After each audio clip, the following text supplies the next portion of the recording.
I don't even want to watch. Why did I look at my wrist? I don't even have. Look, Lorelai!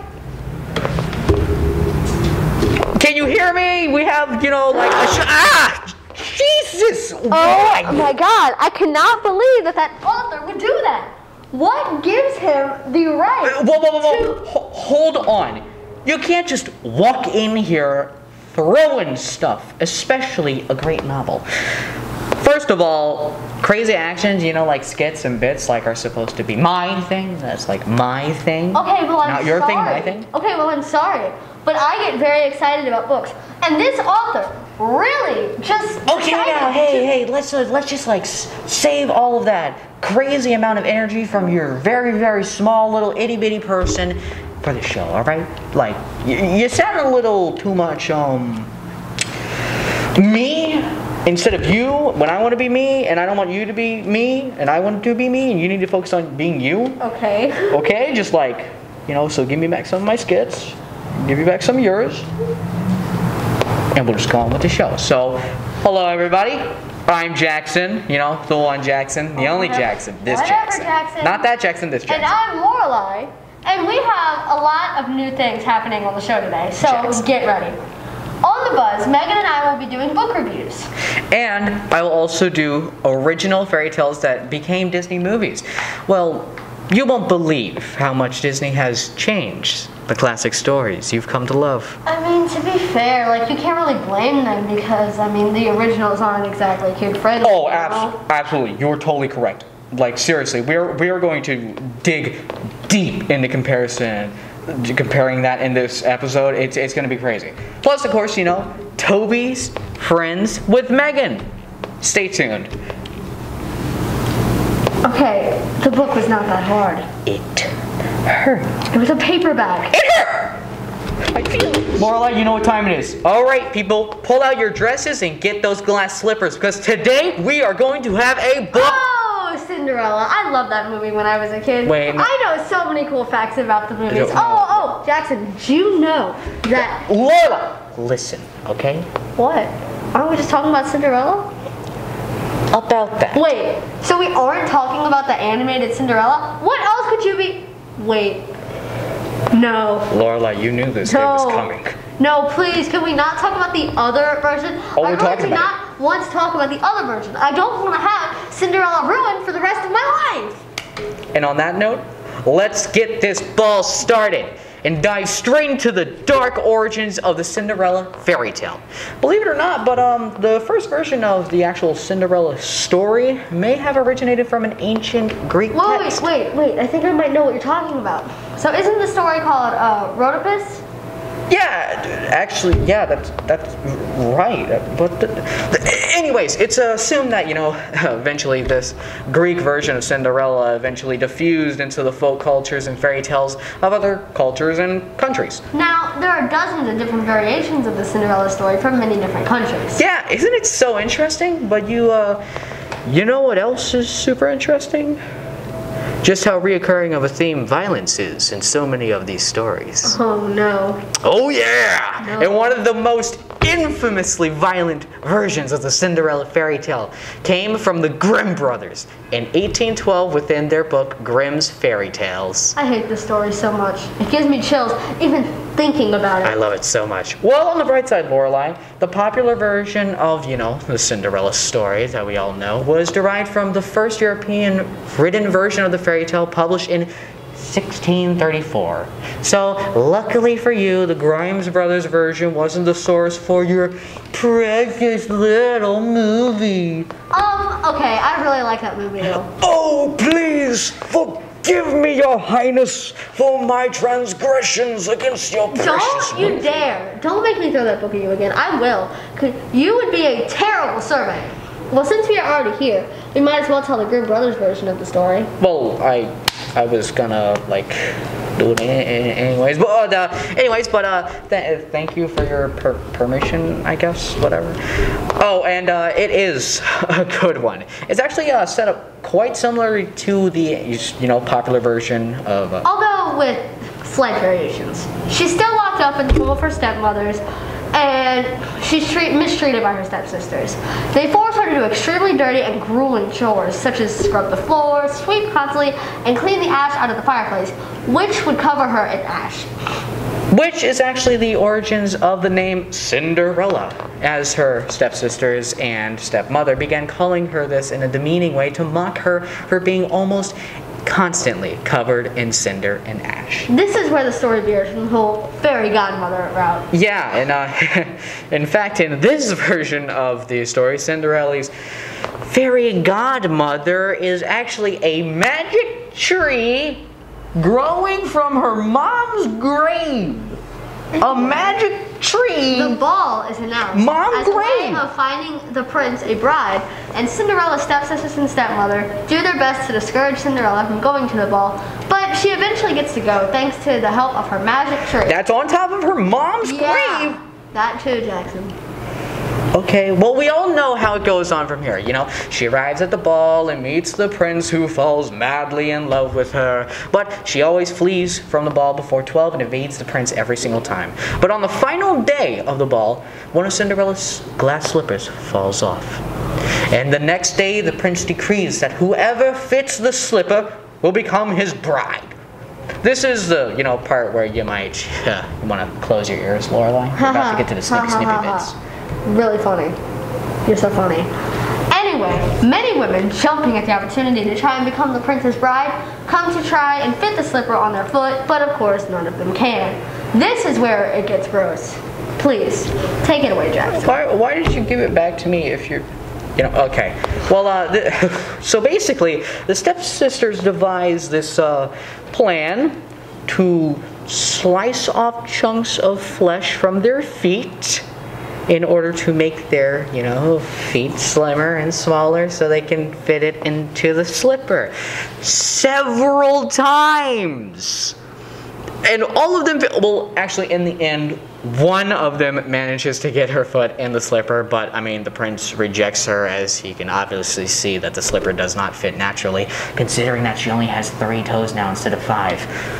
Cinderella is, offered the chance to try the slipper on by the prince, which she does. And it fits! They live happily ever after. The end. Oh, and birds pick out the eyes of the stepsisters. Hey, that's only in certain versions. A lot of the time, it ends with Cinderella making peace with her family and forgiving them all. Super happy ending. Yeah, but that's no fun. I'd much rather the birds coming into view. But hey, you can say that Cinderella had animal friends in both versions, I guess. Whatever. I guess so. What do we have next, Lorelai? Oh, to continue the Bookish episode, we have book reviews with me and Megan. Sounds fun. Hey y'all, Megan here. And Lorelai. We are here with a new segment called Book Reviews. During book reviews, we'll pick a book to read and we'll tell you a little bit about it.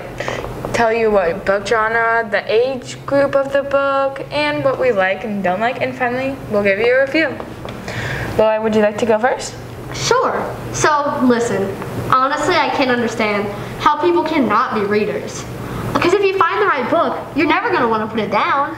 I know, right? Like, some of my friends are like, I'm not reading books. I'm like, once you get into it, you'll never want to stop. And then it stops. And I'm like, nope. I completely agree. I just finished this great book. I'd love to hear about it. So, Turtles All the Way Down by John Green is the book that I just finished, and it's one you may not have heard of, but trust me, it's a good one.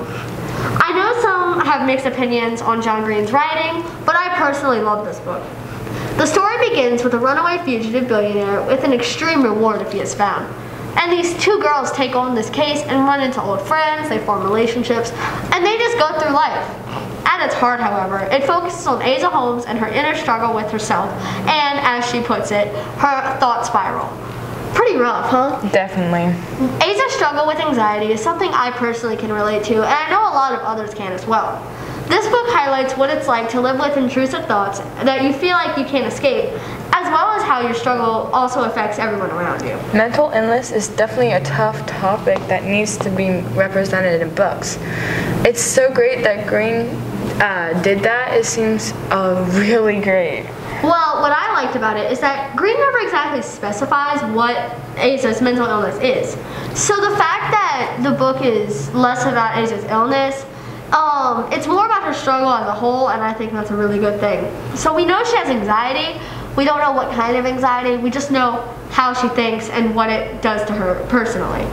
It sounds like an intrusive thought, and this so-called thought spiral can be a lot to handle.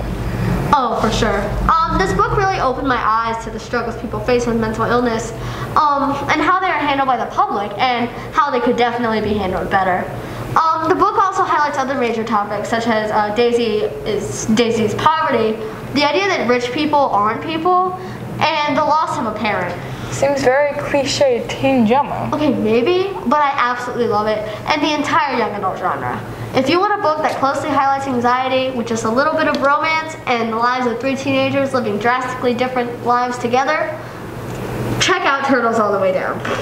I know I will. Wow, I'm now very interested in reading the book. You really should. I think that you would really like it. Oh, I will definitely check that out. So, what do you think about giving this book? How many stars? I'd probably give it about 4 stars. What about you? Do you have a book that you want to review today? Actually, I do.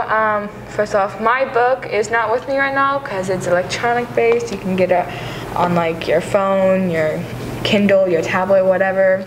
So my book is called New First by Deanna G. Gallagher. This, I think that's how you say her last name. This book is about 2 best friends who just started high school. So exciting, right? Well, not exactly, I'm pretty sure. Well, I can vouch for that. You see, Monica has this guy friend, Roy, who's a year older than her. But she wants to be more than friends. Eventually, Roy starts hanging out with this sophomore who thinks that she can rule the school. But Monica isn't the only one with boy problems. Claudia has her own boyfriend. But he's too focused on making the football team, and so she goes to Anna, who used to bully her and Monica, for help. Eventually, the girls start drifting away from each other. Oh man, that seems like something that seems like it could be the plot to a Disney Channel original movie. That's kind of why I love it, because it has a lot of drama, and basically I think this could kind of help me for high school. Not all of it, but some of it could definitely help me. It's definitely a teen drama and perfect for new high school freshmen. Yeah, definitely. So what would you rate this book? How many stars? I would give it like a 3.5, 4 out of 5 stars because it's very good, but it left out like a lot of details I would like to hear, like some of like the relationship between Monica and Roy. I kind of wanted to go deeper, and mostly the relationship between Monica and Claudia. Yeah, I completely understand. I hate when they don't give enough information, so then you're just sitting there like, what? What is this? Well, that's it for today's book review. And up next, we will see Megan once again with Toby's friends. Hey y'all, I'm back. I know you missed me from like seconds ago, but I'm just here to tell you about Jethro, who ain't nothing but a hound dog. Jethro is a big 75-pound goofball, and he's purebred bloodhound. Jethro is true to his breed, always following his nose, which means he needs a secure fence. He is huge. He's a huge sweetheart, but would do best with a family with older children due to his size. If you're interested in Jethro, check him out at takeplusrescue.org. We'll see you next time with Toby's friends. Please just watch. Just calm down. Okay. Okay. Don't hit me. I'm not going to hit you. You just did. The book has a sequel. They left a cliffhanger because they have another book. That's a relief, because if they left a cliffhanger and they didn't have another book, the author would have some explaining to do. You've been sitting here for 30 minutes completely silent, and I don't even know what book you're talking about. And moreover, the book's raining. I'm assuming, like, there's no more of that, right? Hardcovers. Oh, cool. You know, there's no here, right? There's none of them here. No, it's all the way over there. You promise? Yeah, I promise. It's all the way over there. Okay, well, all right. Well, I hope everyone enjoyed our very bookish episode. I for sure enjoyed diving into the very different story of Cinderella. Oh God, that was. Seriously? But it was That's what you get for throwing the book at me. I mean, seriously, you're trying to throw the book at me? I break the rules. I make the rules. Like, I mean... what? We're definitely going to be, like, looking into others. I mean, all those classical movies that you've come to absolutely love. Well, get ready, buddy, because I'm going to ruin every single one of them. Oh boy, this is gonna be fun. I also enjoyed your book reviews. Honestly, I want to read those books that you guys chose. I'm not really into those genres, but honestly, the reviews themselves were very well done. So good work on that. Thanks, I think. We all like different books. I mean, I think. Are you going to do a book review, Jackson? All in good time, Lorelai. As of everything, all in good time. Well, that's it for this episode. I'm Jackson. I'm Lorelai. And we will catch you around the hive. Bye. Bye.